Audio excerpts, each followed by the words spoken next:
গ্রামটার নাম শালবন। গ্রামের শেষ মাথায় ঘন জঙ্গল, আর জঙ্গলের ঠিক ধারে ছোট্ট একটা ঘর। সেখানে থাকে রহিম কাকা।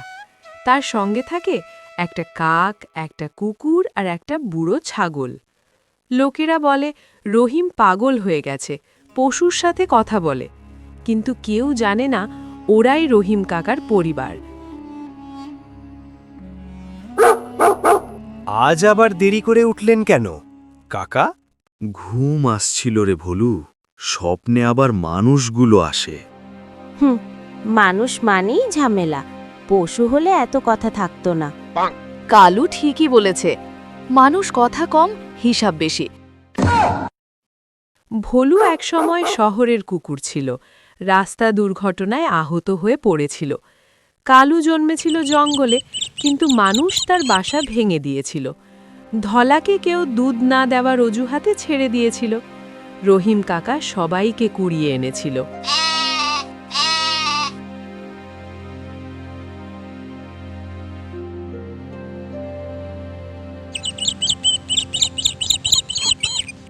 কাকা, আজ গ্রামে লোক বেশি, কিছু একটা হচ্ছে।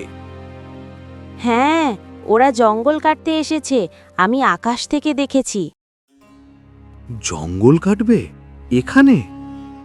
তাহলে তো আমাদের ঘরও থাকবে না। আমি বাঁচাতে পারবো, কিন্তু তোরা?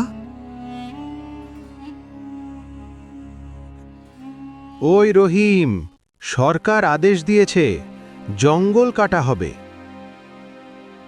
এই জঙ্গলেই তো আমার জীবন।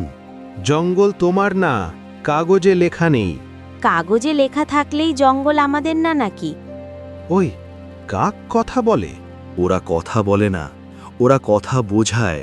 তোমার এসব পাগলামি ছাড়ো, কাল থেকে মেশিন আসবে। মেশিন এলে আমরাও থাকব। ভোলু, রাগ করিস না। কাকা, মানুষ কি আমাদের একটুও জায়গা দেবে না? আমি চেষ্টা করব। রাত নামে, জঙ্গল নিস্তব্ধ হয়ে যায়। কাকা, তুমি ভয় পাচ্ছ? ভয় নয়, লজ্জা পাচ্ছি। আমি মানুষ হয়েও মানুষকে বোঝাতে পারলাম না। মানুষ বোঝে না, অনুভব করে। তুমি আমাদের বোঝো। তাই তো আমরা তোমার সাথে আছি।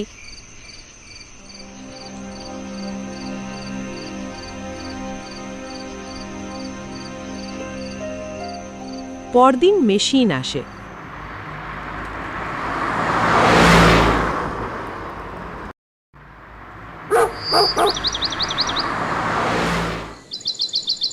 সরে যান সবাই। না, এই গাছ কাটতে হলে আমাকে কাটতে হবে। আমি যা বলেছিলাম তোরা করেছিস তো? সব পাখি চলে এসো।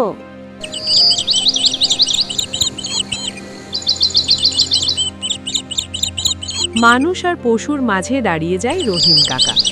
চারপাশে পাখির ডাক, পশুর আওয়াজে জঙ্গল কেঁপে ওঠে। কি হচ্ছে? জঙ্গল যেন বাঁচতে চাইছে। না, আমরা সবাই বাঁচতে চাইছি। যদি আমরা একটুখানি জায়গা ছেড়ে দিই? একটুখানি না, সবখানি ছেড়ে দে। আমরা জঙ্গল চাই, আমরা ঘর চাই। শেষ পর্যন্ত শ্রমিকরা ফিরে যায়।